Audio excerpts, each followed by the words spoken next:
Hello, this time ang topic natin is all about multiplying fractions.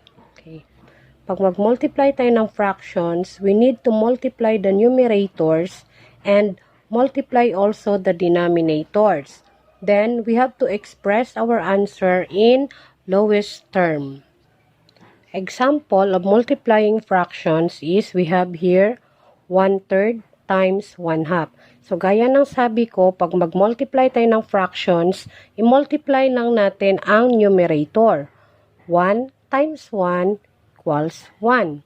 Then, multiply also the denominators. 3 times 2 equals 6. Yan lamang po kasimple pag mag-multiply tayo ng fractions.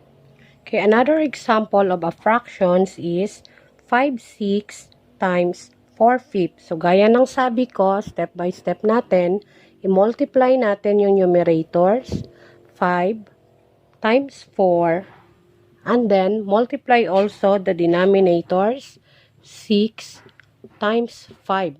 So, ganito yun siya. 5 times 4 equals 20. 6 times 5 equals 30.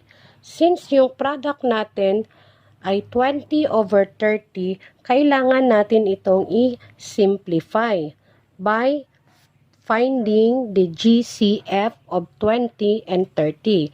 Sa previous tutorials ko, naturo ko doon paano hanapin ang GCF. So, ang GCF ng 20 at saka 30 ay 10. So, i-divide natin. O, ito yung GCF. So, we have to divide. And then, so, equals 20 divided by 10 is 2. 30 divided by 10 is 3. So, our lowest term of the fractions 5/6 times 4/5 is 2/3 yung kanyang product. So, sa 20/30, ang kanyang lowest term ay 2/3. Okay. Another way of multiplying fractions is through cancellation method. Ito yung pinaka maikling paraan ng pagmo-multiply ng fractions by dividing one's numerator and one's denominator. So, tingnan niyo example. We have here 5 and 5. So, ito yung common factors nila. So, we have to cancel. Since common yung factors na 5, i-cancel natin ito. So, ang natira na lang ay 4/6. Since our fraction 4/6 or 4/6 ay hindi lowest term, so kailangan natin itong i-simplify by dividing its GCF. So, ang GCF ng 4 at saka 6 ay 2. Then, 4 divided by 2 is 2. And 6 divided by 2 is 3. So, ito na yung ating simplest form.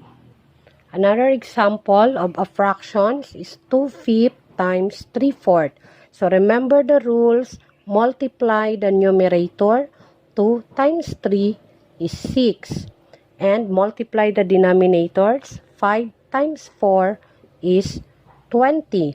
Since our product is not in simplest form, kailangan natin itong i-simplify by dividing its greatest common factor. Since ang GCF ng 6 at saka 20 ay 2, so i-divide natin. 6 divided by 2 is 3, and 20 divided by 2 is 10. So, our final answer is 3/10. Another example is 2/5 times 5/8. So, as we can see dito sa ating fractions, meron tayong nakitang common factor sa numerator at saka sa denominator. So, kailangan nating i-apply yung cancellation method. So, i-cancel natin yung 5. So, yung natira na lang ay 2 and the denominator is 8. So, 2/8 is simplify natin by dividing It's GCF na 2. So, 2 divided by 2 is 1. 8 divided by 2 is 4. Yan lamang po kasimple ang pag-multiply ng ating fractions.